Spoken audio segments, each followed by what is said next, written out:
Almost ಬೆಳಗ್ಗೆಯಿಂದ ಓಡಿಸಿ ಆಯಿತು, ವಾಕ್ ಅರೌಂಡ್ ನೀವು ಆಲ್ರೆಡಿ ನೋಡಿದ್ರಿ. ರೈಡಿಂಗ್ ಇಂಪ್ರೆಷನ್ಸ್ ಯಾವ ಥರ ಇದೆ, ಗಾಡಿ ಓಡ್ಸೋಕ್ಕೆ ಯಾವ ಥರ ಇದೆ, ಅನಿಸಿಕೆ ಎಕ್ಸ್ಪೀರಿಯನ್ಸಸ್ ಯಾವ ಥರ ಇತ್ತು ಅಂತ ಹೇಳ್ತೀನಿ. ಮೊದಲನೇದಾಗಿ ಬಿಗ್ಗೆಸ್ಟ್ ಚೇಂಜಸ್ ನೀವು ನೋಟಿಸ್ ಮಾಡೋದೇ ಈ ಇಂಜಿನ್ನ ರಿಫೈನ್ಮೆಂಟ್ ಆಗಿರ್ಬೋದು. ಬಿಕಾಸ್ ಮುಂಚೆ ಇಂಜಿನ್ನು ಪವರ್ಫುಲ್ ಆಗಿತ್ತು ಹೈವೇಸಲ್ಲಿ, ಬಟ್ ತುಂಬ ಬಝಿ ಆಗಿತ್ತು, ವೈಬ್ರೇಷನ್ಸ್ ಗೊತ್ತಾಗ್ತಿತ್ತು. ಬಟ್ ಇದು ಒಂಥರ ಕಾಮು ರಿಫೈನ್ಡ್ ಆಗಿಬಿಟ್ಟಿದೆ. ಬಿಕಾಸ್ ಇವರು ಆಲ್ರೆಡಿ ಜಾವಾ 350 ಅದು ಕ್ಲಾಸಿಕ್ 350 ರೈವಲ್ ಅಂತ ಇಂಜಿನ್ ಕ್ಯೂಬಿಕ್ ಕೆಪಾಸಿಟಿ ಕಮ್ಮಿ ಮಾಡ್ಬಿಟ್ಟು ಗಾಡಿಯ ಪವರ್ನು ಕಮ್ಮಿ ಮಾಡ್ಬಿಟ್ರು. ಬಟ್ ಗಾಡಿ ಓಡಿಸೋದಕ್ಕೆ ತುಂಬ ಸ್ವೀಟ್ ಅಂಡ್ ಚೆನ್ನಾಗಿತ್ತು. ನಂಬರ್ಸ್ಗಿಂತ ರೈಡ್ ಫೀಲ್ನ ಇಂಪ್ರೂವ್ ಮಾಡಿದ್ದಾರೆ ಆ ಗಾಡಿಯಲ್ಲಿ. ಅದೇ ಥರ ಈ ಗಾಡಿಯಲ್ಲಿ ಅವರು ಹಂಗೆ ಇಟ್ಕೊಂಡು ರೈಡ್ ಕ್ವಾಲಿಟಿನ ಡ್ರಾಸ್ಟಿಕಲಿ ಇಂಪ್ರೂವ್ ಮಾಡಿಬಿಟ್ಟಿದ್ದಾರೆ. ಮೇನ್ ಆಗಿ ಗೇರಿಂಗ್ ರೇಷಿಯೋಸ್ನ, ಆ ಗೇರಿಂಗ್ ಯಾವ ಥರ ಇದೆ, ಫ್ಯೂಲಿಂಗು, ಥ್ರಾಟಲ್ ಕ್ಯಾಲಿಬ್ರೇಷನ್, ಸೊ ಇದೆಲ್ಲ ಕಂಬೈನ್ ಆಗಿ ಗಾಡಿ ಓಡಿಸೋದಕ್ಕೆ ತುಂಬ ಸ್ಮೂತ್ ಆಗಿದೆ. Specially in the first gear second gear move ಮಾಡಿದಾಗ ತುಂಬ ಅಂದರೆ ತುಂಬ ಸ್ಮೂತಾಗಿ. ಮುಂಚೆ ಆದರೂ ನಾವು ತುಂಬ ಹಾರ್ಡಾಗಿ ಡ್ರೈವ್ ಮಾಡಬೇಕಾಗಿತ್ತು, ಒಳ್ಳೆ KTM ಗಾಡಿ ಓಡಿಸೋ ಥರ. ಈಗ ಒಳ್ಳೆ ಆಫ್ ರೋಡ್ ಮೋಟರ್ ಸೈಕಲ್ ಓಡಿಸೋ ಥರನೇ ಇದೆ, ತುಂಬ ಸ್ವೀಟ್ ಕ್ಯೂಟ್ ಆಗಿದೆ. And even the cooling system ನನಗೆ ಇಷ್ಟ ಆಯಿತು. ಬಿಕಾಸ್ ಇಷ್ಟು ಆಫ್ ರೋಡ್ ಮಾಡಿ ರೋಡಲ್ಲಿ ಹೋದ್ರೂ ಗಾಡಿ ತುಂಬ ಕೂಲಾಗೇ ಇತ್ತು. It did not heat up too much. Because ಹಳೆ ಅಡ್ವೆಂಚರಲ್ಲಿ ತುಂಬ ಹೀಟ್ ಆಗ್ತಿತ್ತು, ಬಿಕಾಸ್ ಎಕ್ಸಾಸ್ಟ್ ಪೈಪಿಂಗ್ ಇಲ್ಲೇ ಹೋಗ್ತಿತ್ತು. ಈವನ್ ದ ವೆಂಟಿಲೇಷನ್ ಇದೆಯಲ್ಲ, ಈ ಕೂಲಿಂಗ್ ಸಿಸ್ಟಮ್ ಇದೆಲ್ಲ ರೌಟ್ ಕರೆಕ್ಟಾಗಿ ಕಾಲ್ ಮೇಲೇನೋ ಹೋಗ್ತಿತ್ತು. ಬಟ್ ಈಗ ಇಂಜಿನ್ ಹೀಟಿಂಗು ಜಾಸ್ತಿ ಆಗ್ತಿಲ್ಲ, ಲಿಕ್ವಿಡ್ ಕೂಲಿಂಗ್ ಕರೆಕ್ಟಾಗಿ ವರ್ಕ್ ಆಗ್ತಿದೆ. ಬಿಕಾಸ್ ಈ ಸೆಗ್ಮೆಂಟಲ್ಲಿ ಎಕ್ಸ್ಪಲ್ಸಲ್ ಅಂತೂ ನಿಮ್ಗೆ ಹೆಂಗಿದ್ರು ಲಿಕ್ವಿಡ್ ಕೂಲಿಂಗ್ ಇಲ್ಲ. ಹಿಮಾಲಯನ್ ಬಂದು ಆಲ್ಮೋಸ್ಟ್ 1 ಲಕ್ಷ ಜಾಸ್ತಿ ಈ ಗಾಡಿಗಿಂತ. ಸೊ ಅದರಿಂದ ಅದು ಲಿಕ್ವಿಡ್ ಕೂಲ್ಡೆ 450 cc-ನೇ, ಬಟ್ 40 bhp, ಇದು 30 bhp. I think for lot of us Indians ನಮಗೆ ಐ ಥಿಂಕ್ 30 bhp ಇಲ್ಲ 35 bhp ಪರ್ಫೆಕ್ಟು. ಬಿಕಾಸ್ ಹಿಮಾಲಯನಲ್ಲಿ ನಮಗೆ ಮೈಲೇಜು ಸಿಗೋದಿಲ್ಲ. ಎನಿವೇ ನಾವು ಹೋಗೋದು ಹೈವೇಯಲ್ಲಿ 110, 120ನೇ. ಈ ಗಾಡಿ highways 120 is easy Guru. Plus ಏನು ಇಂಪ್ರೆಸ್ ಮಾಡೋದಂದ್ರೆ ಈ ಆಫ್ ರೋಡ್ ಕೇಪಬಿಲಿಟೀಸ್ ತುಂಬಾ ಅಂದ್ರೆ ತುಂಬಾ improvement. Like drastically day and night difference ಇದೆ. ತುಂಬಾ ಅಂದ್ರೆ ತುಂಬಾ ಚೆನ್ನಾಗಿದೆ. ಲೋವರ್ ರೆವ್ಸ್ ಅಲ್ಲೇ ತುಂಬ ಟಾರ್ಕಿ ನೇಚರ್, ನಾವು ಪದೇ ಪದೇ ಗೇರ್ ಶಿಫ್ಟ್ ಮಾಡೋ ಅವಶ್ಯಕತೆನೇ ಇಲ್ಲ. ಈಸಿಯಾಗಿ ಫ್ಲೋ ಆಗ್ತಾನೆ ಇದೆ. ಎಷ್ಟೇ ದೊಡ್ಡ ಹಳ್ಳ ದಿನ್ನೆ ಬಂದ್ರೂ, ಎಷ್ಟೇ ಸ್ಲಶ್ ಇದ್ರೂ ಈಸಿಯಾಗಿ ನುಗ್ತಾನೆ ಇರುತ್ತೆ. ಆ್ಯಂಡ್ ಮೋರ್ ಇಂಪಾರ್ಟೆಂಟ್ಲಿ ಏನು ಇಂಪ್ರೆಸ್ ಮಾಡುತ್ತೋ ಅಂದರೆ ಸಸ್ಪೆನ್ಷನ್ ಗುರು. On point suspension. ಫ್ರಂಟಲ್ಲಿ ಪ್ಲಶಿ ಆಗಿದೆ ನೋಡಿ. ಮೂವ್ಮೆಂಟ್ ಈಗ್ಲೂ ನೋಡಿ, ಟೆಲಿಸ್ಕೋಪಿಕ್ ಆಗಿದ್ರು ಪರ್ಫೆಕ್ಟ್ ಟ್ಯೂನಿಂಗ್ ಅಂತಾನೆ ಹೇಳ್ಬೇಕು. ಗುಡ್ ಜಾಬ್ SD ಅವರೇ ಇದರಲ್ಲಿ. ಸಸ್ಪೆನ್ಷನ್ ಅಲ್ಲಿ ರಿಯರು ಅಷ್ಟೇ, ಫ್ರಂಟು ಅಷ್ಟೇ. ನನ್ನ ವೆಯ್ಟಿಗೆ ತಕ್ಕಾಗೆ ಐ ಥಿಂಕ್ 3rd ಸ್ಟೆಪ್ಪಲ್ಲೂ 4th ಸ್ಟೆಪ್ಪಲ್ಲೂ ಇಟ್ಟಿದ್ದೀನಿ. ಸ್ಟಾಕಲ್ಲೇ ಇದೆ ಕರೆಕ್ಟಾಗಿ. ಬಟ್ ನೀವೇನಾದ್ರೂ ಪಿಲಿಯನ್ ಹೋಗ್ಬಿಡುತ್ತೆ ಅಂದರೆ ತುಂಬ ಸಾಫ್ಟ್ ಆಗಿಬಿಡುತ್ತೆ. ಆದರೂ ಲೆಗ್ಗೇಜ್ ಹಾಕೊಂಡ್ಬಿಟ್ರೆ ಪದೇ ಪದೇ ಬಾಟಮ್ ಔಟ್ ಆಗ್ತಾ ಇರುತ್ತೆ. ಆವಾಗ ಸಸ್ಪೆನ್ಷನ್ ಹಿಂದೆ ಸ್ವಲ್ಪ ಹಾರ್ಡ್ ಮಾಡ್ಕೊಳ್ಳಿ. ಬಟ್ ಸೋಲೋ ಹೋಗ್ತಿದ್ದೀರಾ ಅಂದರೆ stock setting is perfect for you. But only for the pillion ಹೋದಾಗ ಮಾತ್ರ ನೋಡಿ. ಆ್ಯಂಡ್ ಇನ್ನೊಂದು, ನಾನು ಸಿಟಿಯಲ್ಲಿ ಓಡಿಸ್ಬೇಕಾದ್ರೆ ಹೀಟಿಂಗ್ ಜೊತೆಗೆ ಈ ಕ್ಲಚ್ಚು ಸ್ವಲ್ಪ ಮುಂಚೆ ಹಾರ್ಡ್ ಇತ್ತು, ಗೇರ್ ಶಿಫ್ಟಿಂಗ್ ಸ್ವಲ್ಪ ಕ್ಲಂಕಿ. ಈಗ ಅದು ಇಂಪ್ರೂವ್ ಆಗಿದೆ. Over all handling of the motor cycle ಅದೇನು ವೇಟ್ ಅಷ್ಟೊಂದು ಚೇಂಜ್ ಆಗಿಲ್ಲ. ಎಸ್, ಇದರಲ್ಲಿ ಸ್ವಲ್ಪ ಚೇಂಜಸ್ ಮಾಡಿದ್ದಾರೆ, 4 kg ಕಮ್ಮಿ ಆಗಿದೆ. ಸೊ ಈ ವೇಟು ಸ್ವಲ್ಪ ಕೆಳಗಡೆ ಹೋಗ್ಬಿಟ್ಟಿದೆ. ಮೇ ಬಿ ಅದರಿಂದ ಏನಾದರೂ ಇಂಪ್ರೂವ್ ಆಗಿದೆ. ಬಟ್ ನೋಡಿ ಎಷ್ಟು ಈಸಿಯಾಗಿದೆ ಹ್ಯಾಂಡಲ್ ಮಾಡೋಕ್ಕೆ ಗಾಡಿನ. ಅಂದರೆ like flickability, not just off road ಅಲ್ಲ, ನಾವು ಫಾಸ್ಟ್ ಏನಾದ್ರು ಓವರ್ಟೇಕ್ ಮಾಡ್ಬಿಡ್ತೀವಿ ಅಂದರೆ ತುಂಬ ಬ್ರೀಸಿ ಈಸಿ ಆಗಿದೆ ಗುರು. ಅಂಡ್ ಮೇನ್ ಇಂಪಾರ್ಟೆಂಟ್ಲಿ ತುಂಬಾ ಜನ ಈ ತರ ಗಾಡಿ ತಗೊಳ್ಳೋದೆ ಈ ಕಂಫರ್ಟ್ಗೋಸ್ಕರ. ಈ ಕಂಫರ್ಟ್ ಏನಿದೆ, ಸೀಟಿಂಗ್ ಕಂಫರ್ಟ್ ನೋಡಿ. Riding triangle perfect, foot pegs position, riding triangle perfect ಆಗಿದೆ. ಸ್ಪೆಷಲಿ ಈ ಹ್ಯಾಂಡ್ಲಿಂಗ್ ಪೊಸಿಷನ್ ಅಷ್ಟೇ ನೋಡಿ, ಕ್ಲೀನ್ ಆಗಿ ತುಂಬಾ ಹೈಯರ್ ಅಪ್ ಹ್ಯಾಂಡಲ್ ಬಾರ್ ಇದೆ. ಪರ್ಫೆಕ್ಟ್ ಕಮಾಂಡಿಂಗ್ ರೈಡಿಂಗ್ ಪೊಸಿಷನ್, ನೀವು ಬೆಂಡ್ ಆಗೋ ಅವಶ್ಯಕತೆನೇ ಇಲ್ಲ. ಈ ತರ ಕೂತಿದ್ರಾಗೂ ವಿಂಡ್ ಬಫಿಟಿಂಗ್ ಅಷ್ಟೊಂದು ತಲೆಗೊಡಿಯಲ್ಲ. Wind screen is tall enough ಅಂತಾನೆ ಹೇಳ್ಬೇಕು. ಡಿಸ್ಪ್ಲೇ ವಿಸಿಬಿಲಿಟಿ ತುಂಬಾ ಏನು ಕೆಳಗಡೆ ಕೊಟ್ಟಿಲ್ಲ, ಮೇಲೆ ಕೊಟ್ಟಿದ್ದಾರೆ. ಸೊ ಓವರ್ ಆಲ್ ಹ್ಯಾಂಡ್ಲಿಂಗ್ ಅಂತೂ ತುಂಬಾ ಇಂಪ್ರೂವ್ಮೆಂಟ್ ಆಗ್ಬಿಟ್ಟಿದೆ. ನೀವೇನಾದ್ರೂ ಹಳೆ SD ಓನ್ ಮಾಡ್ತಿದ್ರೆ ಇಲ್ಲ ನೋಡ್ಬೇಕಂದ್ರೆ ಡೆಫಿನೆಟ್ಲಿ ಟೆಸ್ಟ್ ರೈಡ್ ಮಾಡಿ, ನಿಮ್ಗಂತೂ ತುಂಬಾನೇ ಇಂಪ್ರೆಸ್ ಆಗ್ಬಿಡುತ್ತೆ. ಪ್ಲಸ್ ಇದರಲ್ಲಿ ನಮಗೆ 15.5 ಲೀಟರ್ ಫ್ಯೂಲ್ ಟ್ಯಾಂಕ್ ಏನಲ್ಲ ಬರೋದು. ಸೊ ಮೈಲೇಜು ಚೆನ್ನಾಗಿದೆ. Good city plus touring motor cycle.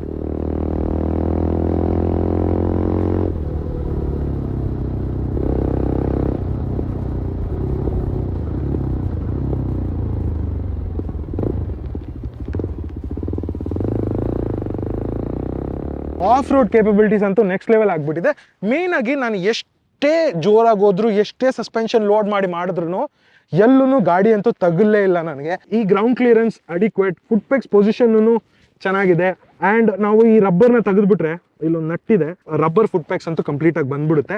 So ಆವಾಗ ಈ ತರ ಅಡ್ವೆಂಚರ್ ಬೂಟ್ಸ್ ಹಾಕಿದ್ರೆ ಇನ್ನೂ ತುಂಬಾ ಕಂಫರ್ಟಬಲ್ ಆಗುತ್ತೆ. ಇವನ್ ನೋಡಿ, ಬ್ರೇಕ್ ಲಿವರಲ್ಲೂ ಆಫ್ ರೋಡ್ ಪೆಗ್ಸ್ ತರಾನೇ ಇದೆ. So over all for the rider comfortable seat, even the seating as well. But main ಆಗಿ ಮಾತಾಡಬೇಕಾಗಿದ್ದು ಹೈವೇ ಓಡಿಸ್ಬೇಕಾದ್ರೆ 100-120 ಅಲ್ಲಿ ವೈಬ್ರೇಷನ್ಸ್ ಇದೆ ಅಂದ್ರೆ ಎಸ್ 5,500-6,000 RPM ಅಲ್ಲಿ ವೈಬ್ರೇಷನ್ಸ್ ಅಂತೂ ಸ್ವಲ್ಪನೇ ಇದೆ. ಬಟ್ ಮುಂಚೆ ಕಂಪೇರ್ ಮಾಡಿದ್ರೆ ಈಗ ಕಡಿಮೆ ಆಗ್ಬಿಟ್ಟಿದೆ. So that's A good thing. But vibrations ಅನ್ನೋದು ಇದ್ದೇ ಇದೆ. ಇವನ್ ಹಿಮಾಲಯನಲ್ಲೂ ಎರ್ರಾಬಿರಿ ಇದೆ. ಇದರಲ್ಲಿ ಅದಕ್ಕಿಂತ ಸ್ವಲ್ಪ ಕಡಿಮೆ. ಬಟ್ ನೀವೇನಾದರೂ 130 140 ಮೇಲೆ ಹೋದರೆ ವೈಬ್ರೇಷನ್ಸ್ ಒಂದು ಸಿಕ್ಕಾಪಟ್ಟೆನೇ ಇದೆ. So don't try to reach that speeds, because ಈ ಟೈರ್ಸಲ್ಲಿ ಆ ಸ್ಪೀಡ್ ಹೋಗೋದು ನಾಬಿ ಟೈರ್ಸಲ್ಲಿ it's not really that safe.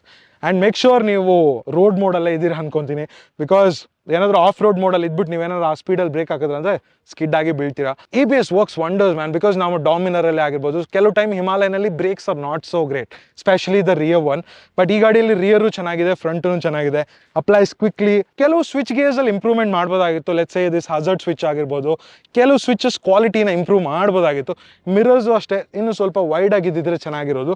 Rear section ಇದು ಎಂಟಿ ಅನಿಸ್ತಾ ಇತ್ತು. ಸೊ ಹಿಮಾಲಯನಲ್ಲಿ ನಮ್ಗೆ ಇಲ್ಲಿ ಪ್ಲೇಟ್ ಇದೆ ಅಲ್ಲ, ಸೊ ಆ ಥರ ಪ್ಲೇಟ್ ಕೊಟ್ಬಿಟ್ಟಿದ್ರೆ ಇನ್ನೂ ಚೆನ್ನಾಗಿರೋದು, ಬಿಕಾಸ್ ಇಲ್ಲಿ ಎಂಟಿ ಆಗಿದೆ. ಇದ್ರ ಮೇಲೆ ಬ್ಯಾಗ್ ಅಷ್ಟು ನೀಟಾಗಿ ಟೈ ಮಾಡೋದಕ್ಕೆ ನನಗೆ ಆಗೋದಿಲ್ಲ. ಅಡ್ವಾಂಟೇಜ್ ಏನಂದ್ರೆ ನಾವು ಟೂರಿಂಗ್ ಮಾಡುವಾಗ ಟಾಪ್ ಬಾಕ್ಸಸ್ನೆಲ್ಲ ಈಸಿಯಾಗಿ ಫಿಟ್ ಮಾಡ್ಬೋದು ಇದರಲ್ಲಿ. ಚಾಸಿ ಅಂತೂ ವೆರಿ ಕೇಪಬಲ್ ಚಾಸಿ, ಬಿಕಾಸ್ ನಾವು ಹಿಮಾಲಯನಲ್ಲಿ ನಾವು ನೋಡಿರ್ತೀವಿ ಚಾರ್ಸಿ ಮುರಿದೋಗೋದು. ಹಳೆ 411 ಹಿಮಾಲಯನಲ್ಲೂ ಅಷ್ಟೇ. ಈಗ ರೀಸೆಂಟಾಗಿ ದೊಡ್ಡ ಇಶ್ಯೂನೇ ಆಗೋಯ್ತಲ್ಲಪ್ಪ ರಾಯಲ್ ಎನ್ಫೀಲ್ಡು, ಚಾಸಿ ಹೊಡೆದೋಗ್ತಾ ಇದೆ. ಆ್ಯಂಡ್ ರಾಯಲ್ ಎನ್ಫೀಲ್ಡ್ ಅವ್ರು ಬಂದು ಇದು ನಮ್ದೇನು ತಪ್ಪಿಲ್ಲ, ಆಫ್ಟರ್ ಮಾರ್ಕೆಟ್ ಆಕ್ಸೆಸರೀಸು ಬೋಲ್ಟ್ಗಳು ಚೆನ್ನಾಗಿಲ್ಲ ಅಂತ ರೀಸನ್ಸ್ ಕೊಡ್ತಾ ಇದ್ರು. ಆ ಥರ ಇಶ್ಯೂಸ್ ಈ ಗಾಡಿಯಲ್ಲಿ ಯಾವ ಥರ ಇಲ್ಲ, ಬಿಕಾಸ್ ಟ್ರೆಡಿಷನಲ್ ಚಾಸಿನೇ ಕೊಟ್ಟಿದ್ದಾರೆ. ಚಾಸಿ ಮೇಲೆ ಇಂಜಿನ್ ಕೂತ್ಕೊಂತಾ ಇದೆ, ಅದರಲ್ಲಿ ಸ್ಟ್ರೆಸ್ ಮೆಂಬರ್ ಆಗಿ ಕೂತ್ಕೋತಾ ಇತ್ತು. ಇಂಜಿನ್ ಆಲ್ಸೋನು ಚಾರ್ಸಿ ಥರನೇ, ಇಂಜಿನ್ ಔಟರ್ ಲೇಯರ್ ಇರುತ್ತಲ್ಲ ಅದು ಚಾಸಿ ಥರ ಮಾಡ್ತಾ ಇತ್ತು, ಅದು ಸ್ಟ್ರೆಸ್ಸಸ್ ತೊಗೊತಾ ಇತ್ತು. ಇದರಲ್ಲಿ ಕಂಫರ್ಟಬಲ್ ಆಗಿದೆ. ಸೊ ಚಾಸಿ ಹೊಡೆದೋಗೋದು ಇದುವರೆಗೂ ಯಾವುದೇ ಇಶ್ಯೂಸ್ ಬಂದಿಲ್ಲ. ವೆರಿ ಫನ್ ಬೈಕ್ ಗುರು, ನಾನಂತೂ ಸಿಕ್ಕಾಪಟ್ಟೆ ಎಂಜಾಯ್ ಮಾಡಿದೆ. ಬಿಕಾಸ್ ಇಲ್ಲಿ ಯಾವ ಥರ ಇದೆ ಆಫ್ ರೋಡು, ಇದಕ್ಕಿಂತ 10 times ವರ್ಸ್ಟ್ ಆಫ್ ರೋಡ್ ನೋಡ್ಬಿಟ್ಟು ಈವನ್ ಪಿಲ್ಲಿಯನ್ನ ಕುತ್ಕೊಂಡು ಸೆಕೆಂಡ್ ಗೇರಲ್ಲಿ ಎಷ್ಟು ಈಸಿಯಾಗಿ ಪುಲ್ ಮಾಡ್ತಾ ಇತ್ತು ಗೊತ್ತಾ. ಈಗ ಸ್ವಲ್ಪ ಆಫ್ ರೋಡಿಂಗ್ ಮಾಡೋಣ with pillion sitting behind the back, full up ಇದೆ. ನೋಡೋಣ ಯಾವ ಥರ ಪರ್ಫಾರ್ಮ್ ಆಗುತ್ತೆ ಗಾಡಿ ಅಂತ.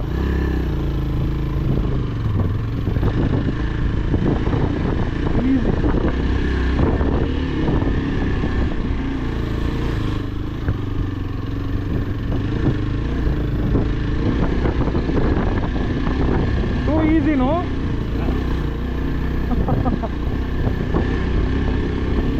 Yeah.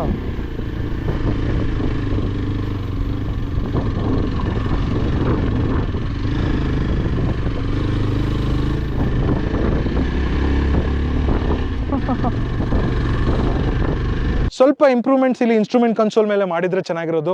ಬಿಕಾಸ್ ಹಳೇದು ಹೆಂಗಿತ್ತು ಇದರಲ್ಲೂ ಹಂಗೆ ಇದೆ. ತುಂಬ ರಿಯಲ್ ಎಸ್ಟೇಟ್, ಅರ್ಧ ರಿಯಲ್ ಎಸ್ಟೇಟ್ ಸುಮ್ಮನೆ ವೇಸ್ಟ್ ಆಗ್ತಾ ಇದೆ ಫೋನ್ ಕನೆಕ್ಟ್ ಮಾಡಿಲ್ಲ ಅಂದರೆ. ಗ್ರೇಟ್ ಬೈ, ಬಿಕಾಸ್ ಈಗ ಡಾಮಿನರ್ ಕೂಡ 2.4 2.5 lakhs ಆಗ್ಬಿಟ್ಟಿದೆ. ಇದು 2.1 lakhs ಅಲ್ಲಿ ಗ್ರೇಟ್ ಬೈ ಅಂತಾನೆ ಹೇಳ್ಬೇಕು. ಡೆಫಿನೆಟ್ಲಿ ಹೋಗಿ ಟೆಸ್ಟ್ ರೈಡ್ ಮಾಡಿ. ನಾನು ಈ ಅಡ್ವೆಂಚರ್ ಗಾಡಿನ ಲದಾಖಲ್ಲಿ ಓಡಿಸಿದ್ನಲ್ಲ, ಸೀರಿಯಸ್ಲಿ ಯಾವ ರೇಂಜಿಗೆ ಚಚ್ಚಿದ್ವಿ ಅಂದರೆ ಎಷ್ಟು ಆಫ್ ರೋಡ್ ಮಾಡಿದ್ವಿ. ಬಟ್ ಗಾಡಿ ಮಾತ್ರ ಎಲ್ಲಿ ಯಾವುದೇ ರೀತಿಯಾದ ತೊಂದರೆ ಬಂದಿಲ್ಲ. ಈ ಥರ ಇಷ್ಟು ದೊಡ್ಡ ರಿವರ್ ಕ್ರಾಸಿಂಗ್ ಎಲ್ಲ, ಲದಾಖಲ್ಲಿ ರಿವರ್ ಕ್ರಾಸಿಂಗ್ ಎಲ್ಲ ನೋಡಿರ್ತಾರಲ್ಲ, ನೀರನ್ನ ಕ್ರಾಸ್ ಮಾಡ್ಕೊಂಡು ಹೋಗ್ಬೇಕಾದ್ರೆ ಎಲ್ಲ ಏನು ತೊಂದರೆ ಬಂದಿಲ್ಲ ಗುರು. Okay, time for us to do this adventure. I am scared.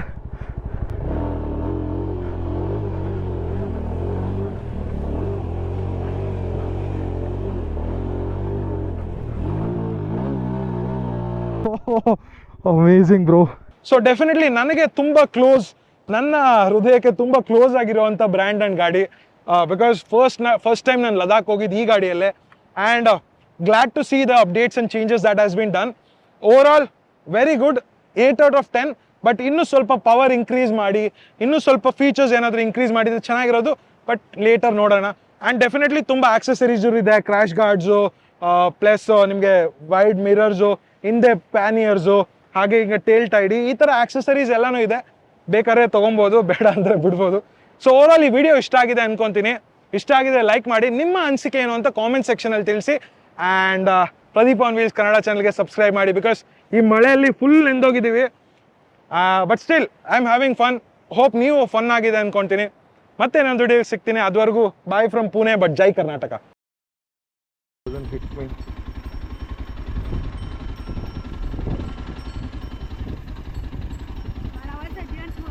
Hi. Bye. Bye. Look at this fellow. This looks even more scary.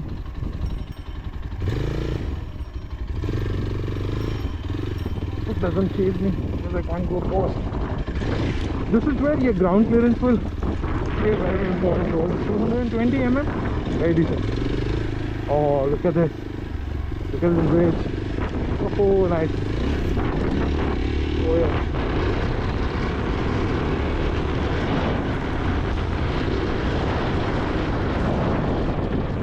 we get down here?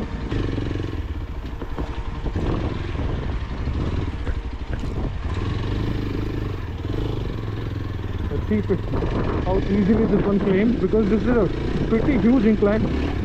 Oh my god, wow! Oh shit, I lost momentum.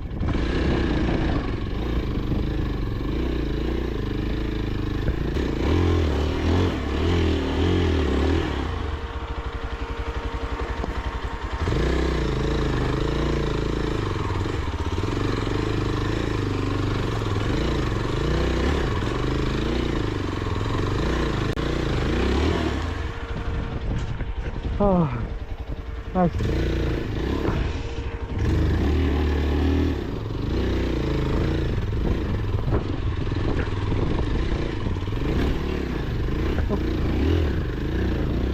Nice, ಸಕ್ಕತ್ತಾಗಿದೆ.